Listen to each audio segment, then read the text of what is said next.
All right, we back. We back in a new location too, as well. I'm glad to be here. How you guys doing today? I'm Good, good. good, Tonight, good. I guess Yeah, it took tonight. about 3 hours to get ready. I'm just kidding. I'm just playing, I Tim. couldn't figure out what I wanted to put on. But man, it's beautiful to be here, man. I'm glad to be here. I can tell you right now, I'm glad to be here, man, because life has just been colorful, and I'm glad about it because it's teaching me about the layers that lie beneath my spirit that I didn't even know it existed. Sometimes when you're going through anything in life, you discover layers or things inside of you that you didn't even know that existed, and you get to know them and you get to understand why they now exist in your life, because the things that they needed to hatch in order to help you through the time that you need to go through. That's why we pick up so many different things along the way. We talked about it a few podcasts ago. We carry trauma, but we also carry experiences. We also carry a lot of knowledge and a lot of things we pick up along the way. Absolutely. We see things, we read them. You may read a verse here, you may read this there, and those things are kind of collecting strength. I liken it to, like, playing Sonic or Mario Brothers, where you collect the little coins, Yeah. but it doesn't feel like at that time that you're collecting coins that it's doing anything. But the more you accumulate them, all of a sudden you get to a point where boom, you get a double portion, or you get something like that. So I believe that we're along the way, when you have great conversations with people like we're having now, cherish them and get something out of them. Absolutely. When you meet somebody at the grocery store and they telling you about their day, don't shrug them off, Ebony. Listen to them, because you may get a nugget there. You know what I mean? Open the door for somebody. Be kind to somebody. Do something, extraordinary. Make a sacrifice. Sometimes we have a problem sacrificing for people. Go out. Absolutely. It gets you out, because comfort kills. We think that we only liken that sometimes to, like, work and doing and chasing goals and things of that nature. But sometimes your comfort in your everyday routine, get outside of that. I think that's helped me a lot, getting outside of my routine, doing something differently. Especially with these new layers that I've discovered in my life about myself. How do I live with them now? Right, right. How do I live with these new spirits that's manifested itself in my life, that are a part of me, that I knew that was a part of me? How do I execute that? Because sometimes, these things can be blessings, but if you don't know how to manage them, they can feel like curses. They can feel like they're weighty. So, life is, again, it's been colorful. Life has been beautiful. It gives you a lot of ugly, It gives you a heck of a lot of ugly. How do you manage that ugly? I approach my ugly the same way I approach my good. I gotta give them both the same amount of nutrients. I got to. Go ahead, Ivan. No, I was just gonna say that actually this morning, I believe. I was looking at some of my affirmation cards, and it was I was actually going through one, and it talked about embracing your shadow self. And it's really just that other part of you, not that they're necessarily bad, but understanding those parts so that you can understand, like, why those things are about you. And I think one of the things that you said was a really good analogy is like, in Mario and Sonic, you don't, you're collecting the coins because you're like, oh man, it's rattling, it's tallying up my points. But at some point, it turns into an extra life. Absolutely. And what that actually technically means is it takes you to another layer of life, or it unveils another layer of your life to you, and you don't realize you've collected so much data or so many coins along the way until you get to that next place. And you was like, well, dang, what happened? And it was just really those small collections that you were taking over that period of time that got you to that place. So, yeah, you actually have to embrace that side of yourself, not knowing or thinking that it's evil or that it's the bad part of you. It just is you. And as you become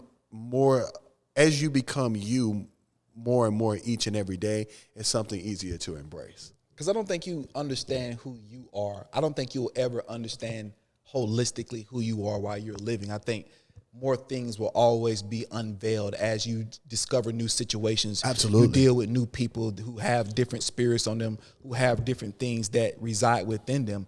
And, I find it very, it's a cautionary tale sometimes to think that you're just going to stay the same the rest of your life, and you hold on to, things that, and that's the hardest part of life sometimes, when when you're doing great in life, Right. and it's your time to shine, and but you shining means nothing if you don't know what the bottom is. Absolutely. It won't feel like shine. Right, It'll start exactly. to feel like, That's why when people get to the top and they're like, well, why can't you keep duplicating this over and over again? Because now they become comfortable at the top because there's nothing to challenge them. That's why if you ever hear Michael Jordan and you ever hear people talk about Michael Jordan, they said, and even Kobe Bryant, they said, Ebony, that he would go look and find the smallest thing to drive his competitive nature, because at that point, Jordan had reached the pinnacle of just success. He was the idea of success. So what does the idea of success do to get more success? He would just find things that wasn't there to motivate him. That's a psychotic way to kind of look at it, but that's what you have to do. That's what happens when you do. That's what happens when you only accept that, when you only accept that part, and you don't understand what failing is and falling and hitting the ground. You don't understand. Like, you have to be more diligent in your valley than you do your mountaintop sometimes, because you have to discover, like, why did I get down here to begin with? What put me down here? And then what lessons can I learn when I get back to the top? Am I comfortable with success? People would elect to stay in the valley. Can we all be honest? The valley is easy to stay in. Absolutely. It is. I can make my bed in the valley. I don't know what y'all are talking about, but success is not fun. It is the things, having the things being access, but it's man, when I bought my expensive car, Ebony, at one time, the first 2 weeks, that junk was crazy. Man, after that, it became a car. And not to saying I didn't enjoy it, because I'm a car guy. Not to saying I didn't enjoy it, but it just became routine. So the stigma wore off on it, and I got comfortable in that. So, but now, when I'm dealing with a valley experience, now I get my wisdom from my valley experience. I get my whys. I answer my tough and my hard questions, because I don't have to I don't consider just getting material things success anymore. That's a part of success, but I don't consider it the totality of success. I consider me being able to see myself functioning with or without those things and finding peace. That's what I see as success. I see you got the mic up, but go ahead. No, Go ahead. I was just going to say that, when we're young, we say, when I grow up, I want to be. Yes. And, you define whatever that thing is you want to be, and then you get older and you realize, especially in our generation, I'll say in our parents' generation, you can grow up and want to be a policeman, and then you're gonna be a policeman from the time you start till you die. That's all. Absolutely. But now we're coming to a mindset that I want to be and can be multiple things. Right. There is no arrival of being, and it just makes me think that we have to be of the thought process, grow until you go. Like, until you die, you're always growing, putting yourself in a place where you're always willing to learn, always willing to evolve. And whatever that is, I want to grow up and be, that be can change. It can. And there's no penalty to change. It used to be, if you change your career at 40, you're having a midlife crisis. Yes. But it's just, you're pivoting because this place in my life no longer serves me. Absolutely. It no longer serves maybe my finances, my mental headspace, my family, whatever it no longer serves. You don't have to stay in something that doesn't serve you. And so you get to pivot and change from that. Yeah, and what you're talking about, I really believe, because I think that we try to over-spiritualize purpose. We over-spiritualize purpose. I really believe that it's coming into the understanding that I can exist doing this thing and be good at it, and I can pivot and do something else. I really believe that it's about not going from step to step, but understanding that you have the ability of going step to step.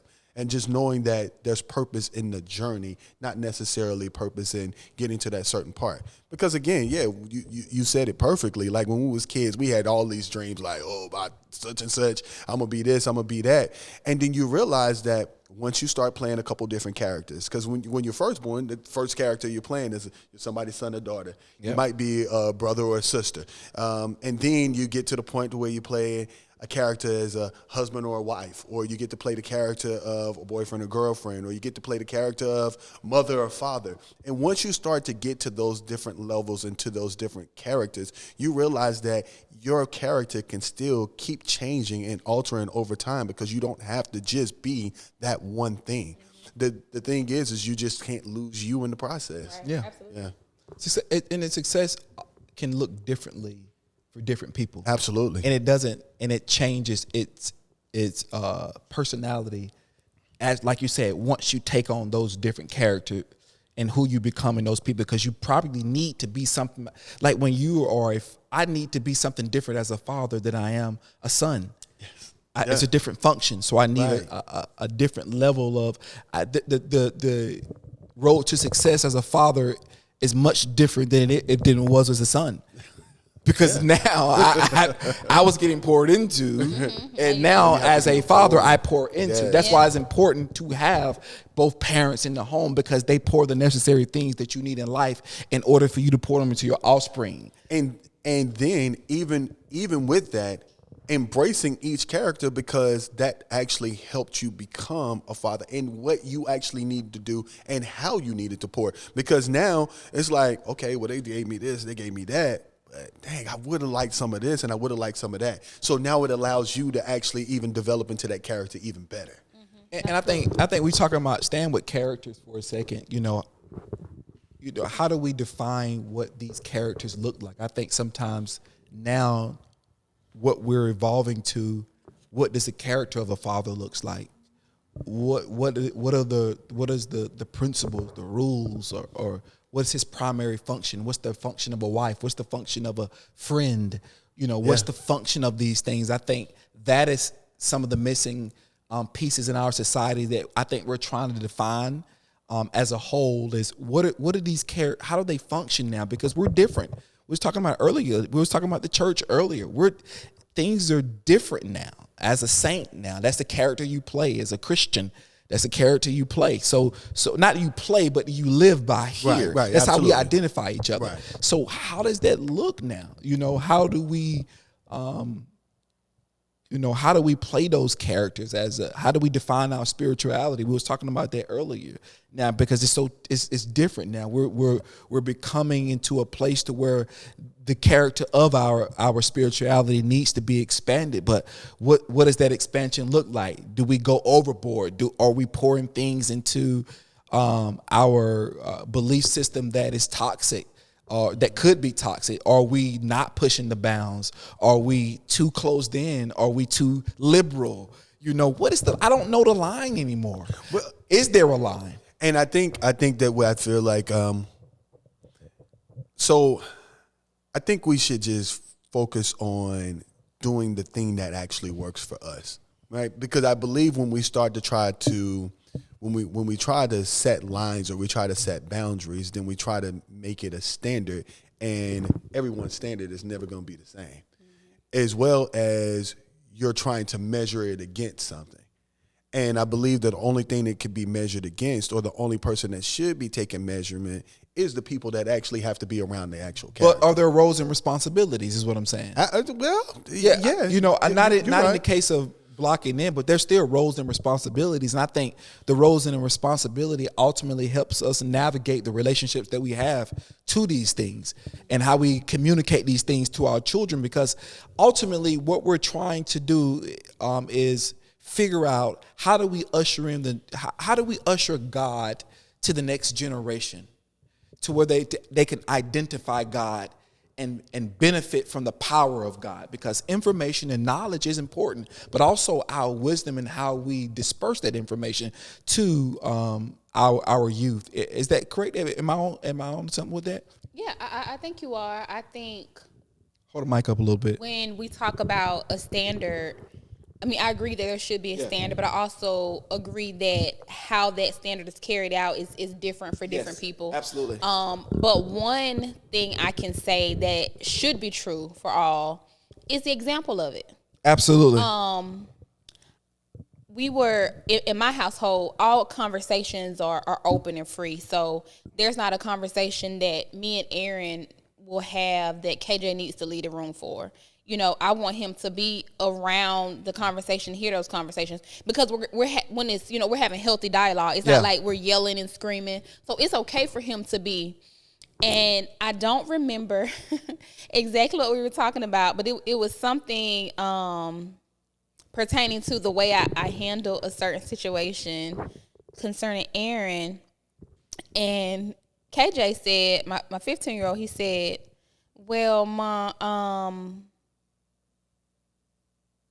he challenged me and he said, well, you don't have a spiritual marriage. I was like, what?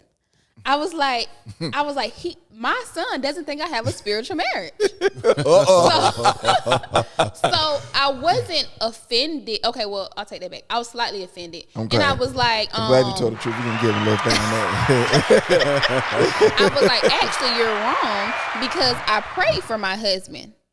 And I did actually, whatever the situation was, I wish I could remember it in detail, but I can't. I said, but I prayed for my husband. I said, I didn't criticize him and try to change him. I said, I prayed for him. I went to God and I talked to God about it. I said, and you didn't see that because you wasn't there when I prayed. So, you know, I got a little bit offended, but it challenged me. The neck roll said a lot, bit offended, but go ahead. It challenged me to understand that I need to show him more of the spiritual aspect of my marriage because he doesn't think it exists. And so it's not enough for me just to be in my private prayer closet praying for my husband. He needs to see how that's acted out in my marriage in a way that he can see it. So it can become a norm for him. So it can become a norm in a way that he understands at 15, you know? So it challenged me in other ways, like what else? What other spiritual aspects of my life have I made so important to my personal relationship that I'm not sharing it with my son? Absolutely. And I need to share those things. Absolutely. And so we talked yesterday. I was like, you know what, KJ, I said weekly, you know, we're just going to take the time. If you whatever you have questions about, you know, we'll study the Bible. You know, we'll talk about spiritual concepts of life, because I thought I was doing those things, but apparently I wasn't doing it in a way that landed on him because he thought he didn't recognize it. So for me, the challenge is to be an example so that he can see it, and I think that is a standard that anybody across any line, whatever your way is. Be an example. I think you were. I'm gonna go to you, Ivan, but I think you were doing it. I think it's what I talked about earlier. God revealed a different layer. Mm-hmm. You know, KJ was able to see not just you just needed to have more activeness in that area, and it was just another layer that you didn't know about. That okay, I can just keep now. I can add on to what I thought I was already doing, but you were doing it. That's what I meant when I was talking about earlier. I thought I was doing these things. Right. I thought I was but it was other layers that came up to say, no, you're not. You need this tool. And you just need the tool of what? Doing it in front of him now. Mm-hmm. And I think that's how we address, and you was like, I felt a little offended. And that's natural. That's a natural thing that we get offense when somebody tell us, especially our kids. And when our kids tell us something, because normally when your kid tells you something, you know it's not a lie.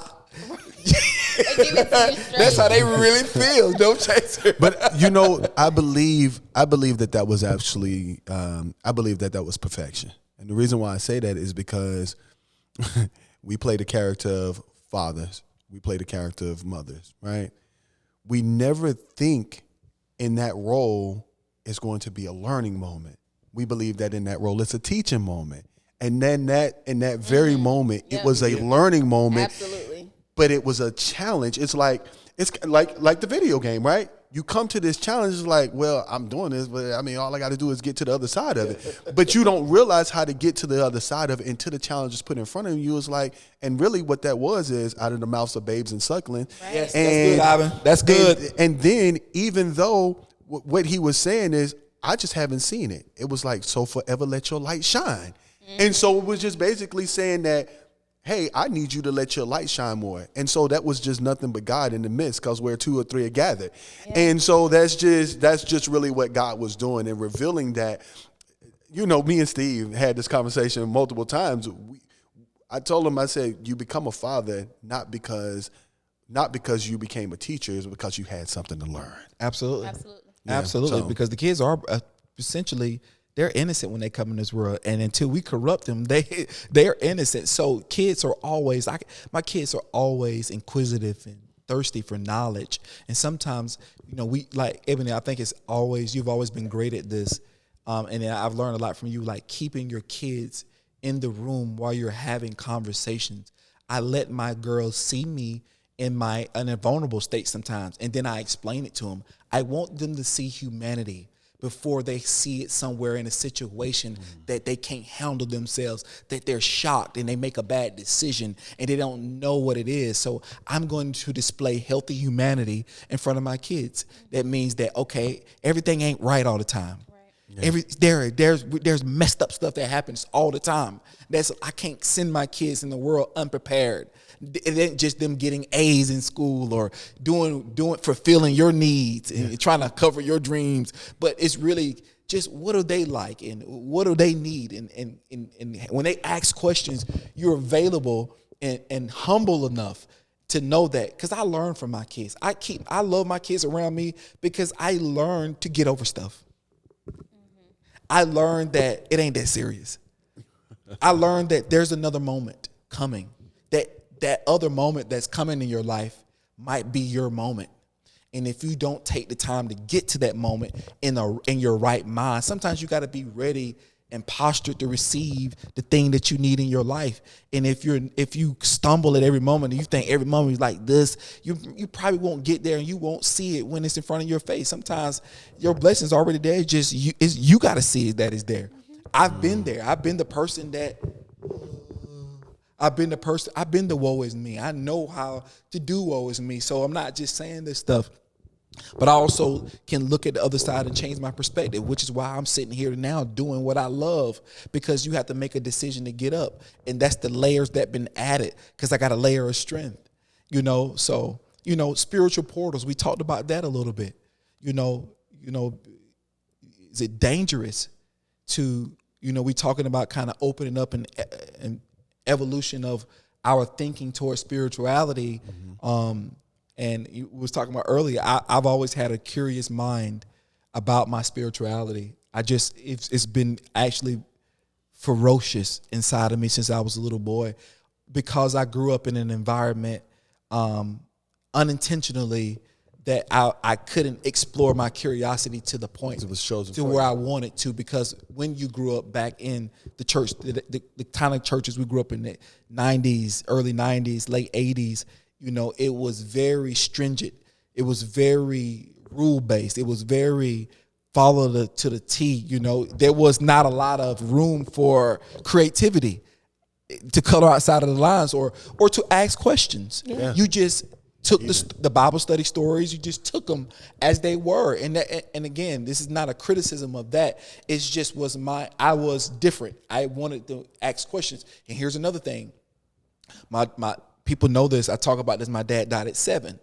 So he died at 7. So that my spiritual roadmap or my spiritual GPS, which is my father, was gone. So then here's the connected dots.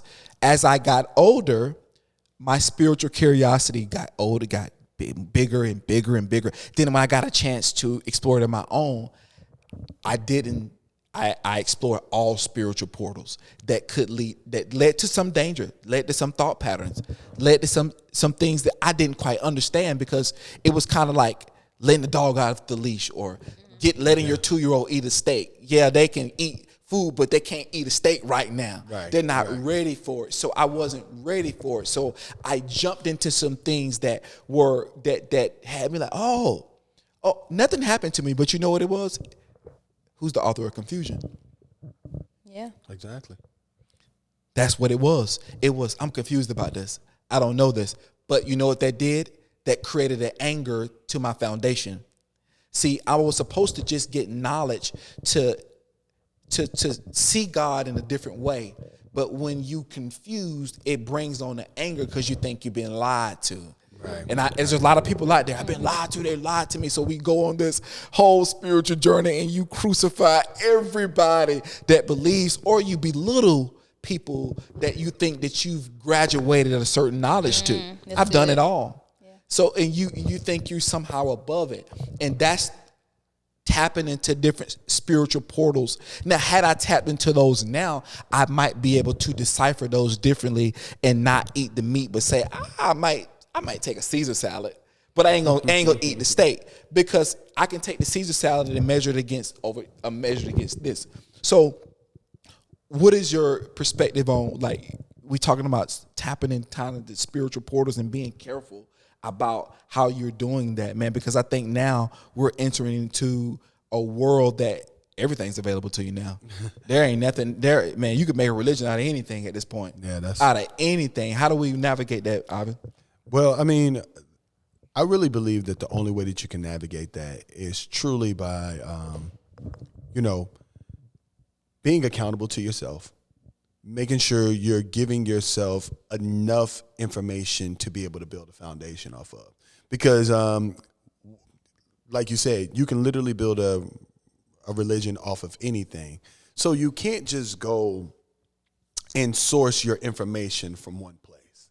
Because once you're sourcing your information from one place, you're not doing the due diligence. One of the ways that I was taught to study was, out of the mouth of 2 to 3 witnesses, let every word be established. So I'm going to have to find at least 2 reference points in order for me to actually be able to believe that. And so I just think that you have to be diligent in your seek, and just not just taking something just for face value in one place. Because, everybody wants to be like, well, I'm the one that's got the algorithm. Well, no, I got the algorithm. And in actuality, neither one of them probably have it, right? Because they're only speaking from that one perspective. And so that's why I feel like there's still power in there's power in the multitude. So I really feel like you need to be able to source your information from multiple sources. And once you can source your information, it gives you a foundation to go off of. Now, that don't necessarily mean that you even have a good gospel yet, but it gives you a starting point to build upon one. And so I just really feel like you just have to be good with sourcing your information. If Christ was sitting here with us, based on biblical perspective or your perspective, what do you think Christ would say to what we're talking about in terms of spirituality and how we look for, basically, because we're in a more of a sense, we're looking for God. That's what everybody's doing, right? Whether you call him God or not, let's just break. We're looking for something bigger than us. We're looking for something to rescue us, because we're scared.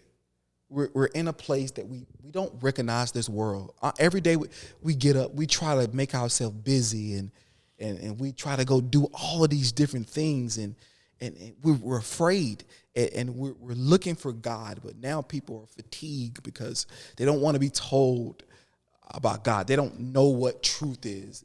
People don't know how to decipher truth. People want to make their own truth because it's just comfortable to just sit in it, right?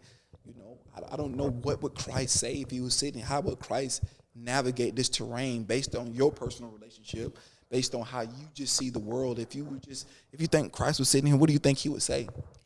I think the question that he would pose is, how does this serve me?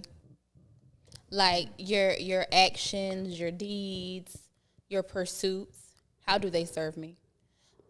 Because a lot of times as individuals, we're in pursuit of success, like we talked about earlier, whether it's family, career, money, whatever the case may be. And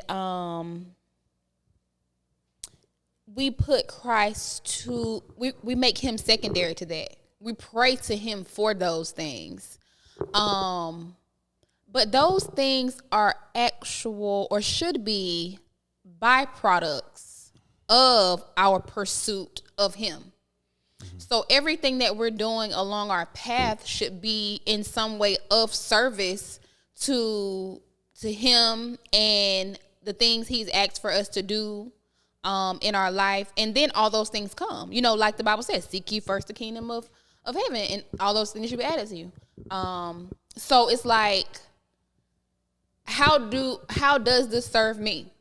And if it's not in service to God, when you talk about those portals and the information that you seek and the doors that open to you, how does this fit around my spiritual life in pursuit of God? Nobody asks that. Nobody says that, because we talked about our roles.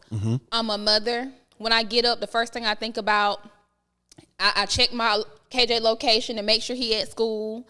I look at the time to see how much time I have to get up and do the things I need to do before I need to wake AJ up. And then I pray. So if I'm just being real, so I'm a mother first. And then, on the weekends, I do something maybe with my husband, and I can't even want to say that. God. What I was thinking. That's another role. That's another role. What I was thinking is just not appropriate for podcasts. But anyway, I'm taking care of my household, and then I might read my Bible. So all the other roles and things that I do are secondary, or I'm sorry, they become primary roles, and in Christ, my relationship becomes secondary. And as hard as that is to do, it should be quite the opposite. All those things should function around. I think your relationship with Christ is within the function of those things. They should be within the function of those things. That's not necessarily how it happens, though. It doesn't happen. I don't think you do. I think while you're doing those things is an act of Christ, because as a mother, you're sacrificing what you want. I'm checking KJ's location. You're sacrificing. You're saying, I'm going to make sure my son is okay, above the needs of you laying down, getting that extra sleep. So I think those things are within Christ. I think what you're talking about is, maybe you can tell me what you're talking about, is the attention to detail on how do you get to those things, because, we check our phones, like you say, we do other things, but I think if we're doing your motherhood, those important, because motherhood is important. Like, I don't think, when I think about that, I think the strength you get from Christ. Yeah. I think just because you're not ceremonially giving him the praise, I think those things in the routine that you're doing every day are Christ-like. And it's really giving up yourself. So I would give yourself credit with that. I appreciate that. Yeah. I appreciate that. But I will say that when I have to prepare, for things that I'm doing for God, my roles, I'm gonna say, get in the way, for lack of a better word. And I know that I need to prioritize God in a different way. Yeah, I think it's tough. Oh, very. Because we battle against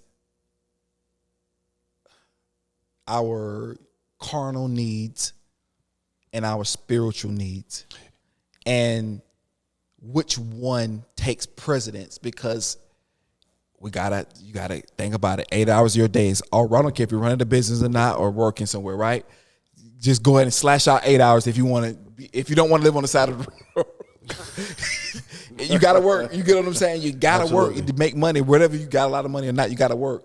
You know what I mean? So, I think it's a hard balance to have, Ebony, because we want to seek God. We need these things from God, but yet we don't, honestly, regardless of the excuses, we don't put enough time in to realize, I think, some of the spiritual gifts to manifest itself to the place it could. Because if you take 8 hours out of your day, and then when you get home, you got to take care of your family, and then you're tired, praise the Lord, thank you, Jesus, go to bed. That's pretty much it. But you know what I mean? And this is why I talk about it all the time. Having a collective conversation that brings us together, keeping families intact, doing things that create wealth easily without not a lot of effort, because individually you have to go to work, individually you have to go to work, individually you have to go to work, individually he has to go to work. And that's taking up how much time is that? What is it, 8 times? What is it? Was it 8 times what? 5, is that 40? Did I say that right? Is that right? 40. Yeah, that's right. Okay, I want to make sure I ain't dumb. I did get a college degree. But that's 40 hours. Think about this. If we had money together, I know I ain't gonna get off on the topic, but think about how much time we could get back to put back into God, how much revelation we could get to open. We don't have to go search for all of these false portals or these false gods and looking for things to try to find knowledge when all of the function, I believe, is right here. I just think we don't have the time to truly manifest it, honestly. So we have to get clips off of reels. We have to get clips. We have to listen to these people. Then we have to decipher, is that person for me? Should I be listening to that person? Right. You get what I'm saying? That's why I think more things, us coming together, not just doing things like podcasts, but trying to put our money together. If it don't work, make it work again. I think sometimes we have a tendency, black folks, we'll try something. If it don't work, well, I ain't gonna do it again. We have to be better at working with each other. Yeah. Mm-hmm. That's why we don't all believe the same thing. We don't all see God the same way, and we never will. And that's perfect because we shouldn't all see it. Shouldn't. Yeah, because I can see Ebony's perspective from the lens that she gave, and I can see Steve's perspective from the lens that he gave. And I think that gives you 2 different perspectives, so that it's giving you more of a 360 view. It is, It absolutely. And I think that That's good, Ivan. I think that we get so stuck and rooted in it's thinking, and that's why I was talking about like the lines or the standards of that have to be kind of different, because if we don't all have those different perspectives, what will everything look like? Just gray? And we want to see the world in full color, and that's why I just think it's beautiful when we can be able to get those from different perspectives and different viewpoints from my sons and from your son and from your daughters. Yeah, like I just think that it helps us be able to get that 360 view, which ultimately be able to help our life out. And something I definitely want to piggyback off of something that you said, Steve. Like I think that time wants to make you guilty for checking your location and then going and making sure you got time for KJ. But in actuality, those are functionalities of God, right? Because that's what I would think, right? Like, if a heavenly Father, do you think he don't wake up each morning and is like, man, where you, okay. You ain't said nothing to me yet, but okay, you good. You're in a good place. And I really believe that that's the exact same way that he would see it. I think that we tend to put that pressure on ourselves, thinking that we're actually not giving or our servitude is the right way, but it's actually happening exactly the way that we're supposed to. Well, I think one of the I want to say the downfalls, but one of the things that's been missing or misinterpreted is this behavior-based thing that we have with God, that you can behave your way into God's good graces. It doesn't work that way. God. And also, on the flip side of that, we make God so punitive because of that. Yes. Yeah. And he is not. No. One thing is what we're talking about now is changing season. our view of God, of how he sees us. And he's not like he's not us. God's not us in that sense, because he looks at your heart. See, I look at your behavior, Ebony. Mm-hmm. You can be my friend based on how you treat me, Ivan. Yeah. If you guys were treating me wrong right now, I wouldn't be around you. You get what I'm saying? Yeah. Because I judge you based on your behavior. God judges you based on your heart. Right. So that's why when you are acting a fool and you're still getting blessed, that's why when David was acting a fool, because God said he's a man after my own heart. That means he seeks after me regardless of his bad behavior, because sometimes you get behavior from places that you didn't create. Yeah. The generations that come before you, they didn't correct their behavior. Where do you think it's going? Your behavior is a spirit. If that spirit is not killed, it lives. Yeah. And it's going to live in you because it has the right to live in you, because it's transferred. It got somebody manifested it and nobody killed it. So the sins of the father You know how it works, and sometimes it's unintentional. I don't think our fathers are sitting at home like, I'm gonna pass this on. They wanted to break their curses, just like we want to break ours. Yeah. Just like we want to be open about the things that we got going on that frustrate us. That some of the things we may pass through our kids. Where we at? Man, this was good. This was a good one. This is a good one, man. But just the layers, trying to understand who we are, trying to understand our spiritual nature. And that's so important going forward. And being able to navigate how we view God in this society, because God is being deleted from society. If we're being honest, the delete button is happening. The power of God and who he represents is clouded and mudded and all type of different things. People playing with his creation. Let's just be honest about it. They are. And at some point, we gotta take a stand.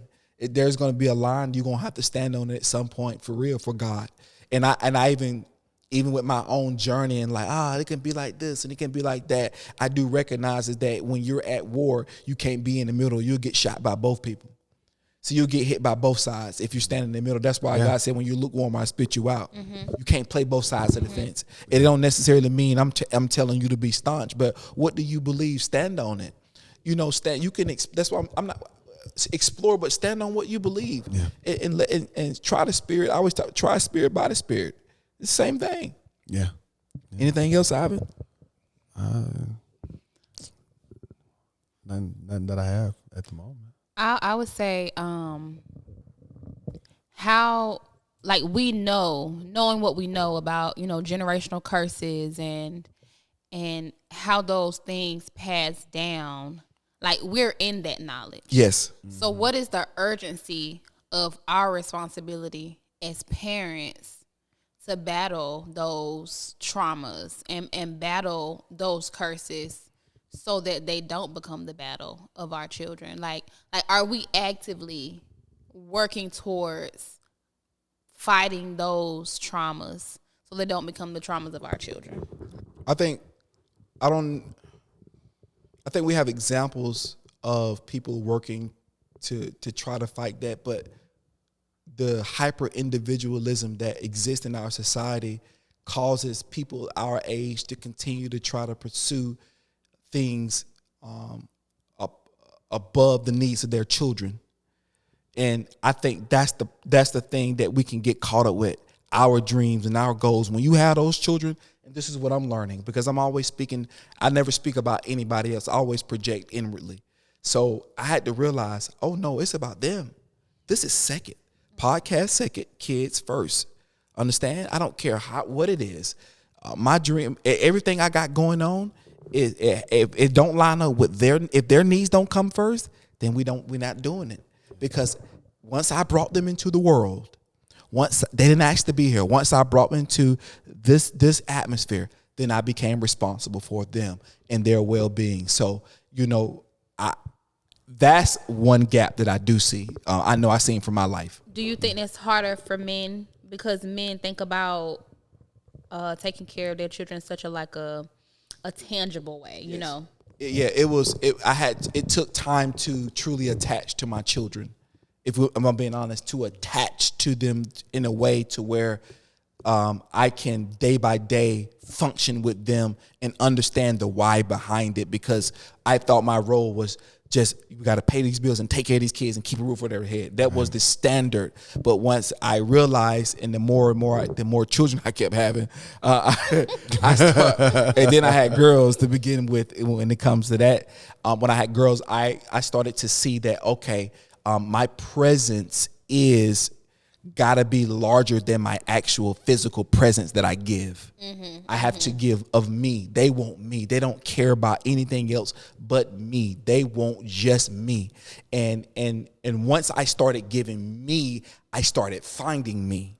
Yeah. I didn't know who me was until I started giving my children me. And then they started teaching me, as you talked about earlier, when KJ gave you that lesson, then my children started giving me that lesson. I was like, oh my God, I'm valuable. Oh my God, there's a discrepancy. And then they'll display a behavior that looks just like me. And I was like, ooh. Right. I was like, ooh, that's me at it. You know what I mean? So all of these things, I'm watching these things. That's why I said I had to learn how to properly say, okay, I need to be right here in the thick of things every day. That's the frustration that women have with men, because they, you know, you talked about it earlier too as well, like men being that partner with the children, taking care of the children.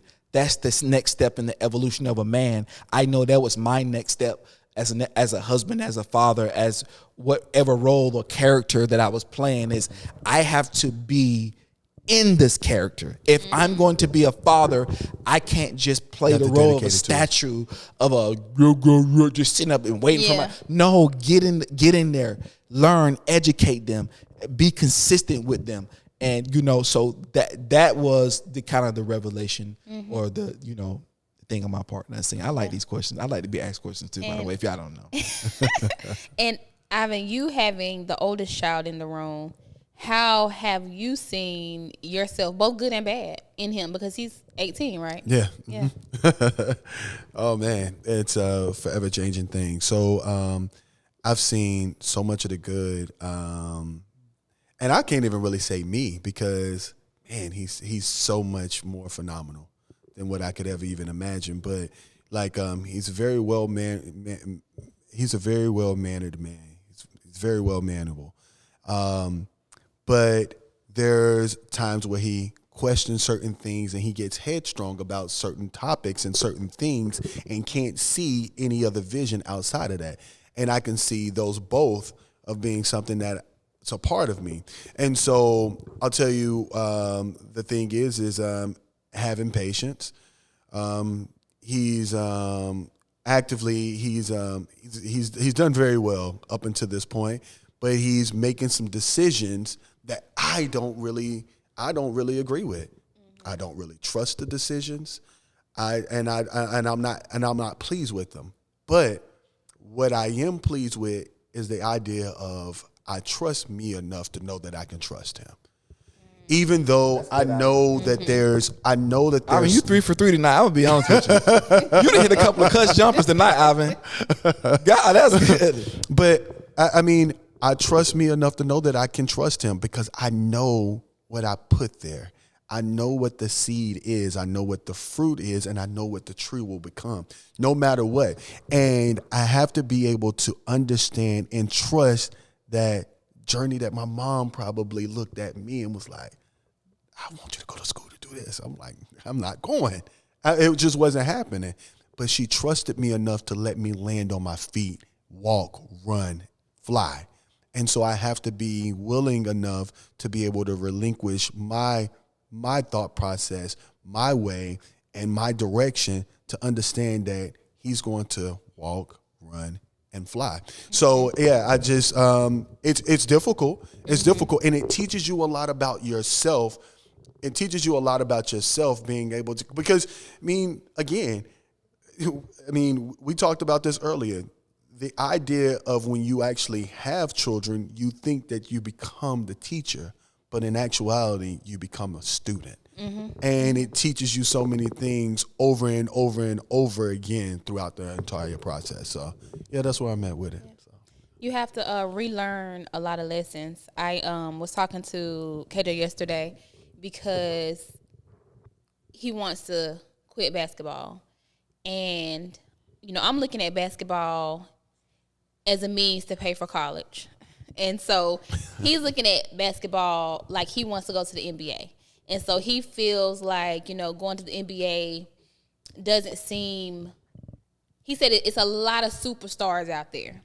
And so he doesn't want to play it all anymore because he doesn't feel like going to NBA is achievable. And so I told him, I said, I recognize something about you that you get from me. You have the tendency to, because you're naturally good at a lot of things, you'll pursue them. But the moment you meet people who are as good as you and you have to challenge yourself to work harder, all of a sudden what you weren't so naturally good at becomes too hard to continue. I said that's who I've been a lot in my life. God gave me a lot of gifts and made me naturally good at a lot of things. But I always chose the road of, less contrition, and other people around me was like, oh, she's doing good. They're applauding me. because it appeared so, but I wasn't challenged. And so imagine who I could be had I challenged myself or put myself on more challenging paths. Yes. And so I said, you've done this, and I went all the way back to when he was 5 and playing soccer. I said, you did it with soccer. You did it with baseball. Now, you've came a long way with the basketball. And when the challenge was yourself, when it was you against you, it was fine. When it required you to make yourself work out and practice on your own, that challenge was fine. But now that the challenge is other people, it's become too challenging. I said, and so if you truly don't want to play basketball anymore, I will allow you to either make a wise decision or make your own mistake. But I'm letting you know right now that the reason you are wanting to stop is because it's become too challenging for you. And I said, I recognize it in you because I know it about myself. And so, as a parent, in full transparency, recognizing my own opportunity areas, I had to make that real for him to let him know that's something about myself that I see in you in a negative way. And I'm letting you know that I see this in you, so you don't take the path that I took. And I'm not dead. It's not too late for me to push myself and challenge myself. So I can join in that pursuit with him to be challenged. Like we said, you grow until you go. So it's not too late for me, but I had to speak to that in him so that hopefully that's something that can die in him and not thrive and grow and be something, a conversation piece that he's having to have with his children. And I think you lead from the front now. Right, yeah. I think now once you say a word, it's out there. And I think that's the challenge as parents. Like that's going to be our challenge, is not just leaning on our words, but living by our actions in front of our children, like living it out in front of them. Like it's your opportunity now, like to take the ball by the horn and be better and be but much better so he can do it, because literally his future depends on it if you don't do it. Because if he don't see you do it, all he's going to continue to say is, moms, you didn't do it. Right. You know what I mean? Like that's the challenge that we take on now. Even if he don't say it out loud, it'll be his thought process. It'll be, and the hardest thing is the insinuations, the words that are not spoken, that is being said. That's the hardest thing, especially Mac, when it comes from your children. And y'all got older children, so I ain't got to that level yet. Y'all some OGs when it comes to me with the older children. But those are different things that you have had to deal with. And that's why it's important to tap into the right spiritual portals, understand Christ, because now, all the things that we talked about and the culmination of things that we talked about, all these layers are being, kind of unfolded in front of our eyes. And your son and my daughters and your son. And we're learning, and what I've heard tonight is we're learning about ourselves. Through these whole situations. Every relationship in our life is a reflection of yourself. It's a reflection of you learning how to let go and let God. When Christ said, my yoke is easy, but my burden is light. Learning how to do that, learning how to be disciplined, living by that yoke, but also not getting too far, bro. Come on back a little bit. You get what I'm saying? But also all of these measurements, all of these things that we live, all these characters that we play require that we have a level of discipline and humility within all of them, because your kids gonna humble you like they've done. They're gonna humble you, and the discipline comes from our pursuit of Christ. Absolutely. And to pivot to a earlier thing, I don't know if this is on camera or off camera. The relearning also comes in our relationships with our significant others. Yes. Yeah. Absolutely. A lot of times we have, battles or conflict within those relationships, and we point the finger. Absolutely. When in actuality, the battle is internal. It is. The battle is internal, but it's easier for me to make you the problem and to fight against you. Absolutely. And to blame you than it is to deal with my inner turmoil and battle my own trauma. Because this fleshly love that we have for ourselves goes into our marriage and relationships. And you thinking that I think this false love, like I'm the prize, I deserve this, I bring this too much, when really all of us just come into each other filthy. and nasty, and you're saying you're the nastiest, like who's the tallest midget? You know what I mean? That's what we say to each other in relationships, basically. Like it's all projection, Evan. That's why Christ said, take the plank out of your own eye so you can see that it ain't really them, it's you. That you, it's things that you don't want to deal with. It's the layers that you don't want to touch in your life. I know it all too well. We've all been there, and life will always be a constant continuum reflection of us and either his perfect will or his permissive will. Which road do you want to walk down? Yeah. It really comes down to that at the end. I think on this podcast, the Deep Surface Experience, if you see us talking, we were illustrating our experiences. I think that heals the world, Ivan. Absolutely. I think you can't heal the world. Apostle Ron said this a lot, and we always talk. You can never go above what you know. You can't tell people principles that you don't know, that you haven't lived. That's why I rejoice in suffering. I do. It hurt. I have to lean on my family. I have to lean on people, but I rejoice in suffering because the amount of wisdom and revelation that I get from it is astronomical, and it helps me to navigate the world. It helps me to see a different view of God. The beauty of God reigns through my suffering and my trauma, and I see how much he loves me because he slays me, because he lets me, when he's slaying me, what he's doing is breaking old habits. Old things are passing away, and it hurts for old things to pass away. It does. That's why when people, so death is always the physical manifestation, what happens in the spiritual. You see what we do at funerals and people die, it's hard to let go of that person. The person going back to, think about it, they're going back to the utopian state. If you really think about it, it's a state of selfishness. It is. That's what God is trying to get us to see. Like, I think that's the ultimately, like, get beyond yourself, Ebony. Get beyond this false self that they're giving. You can be like God. That was the word in the garden, right?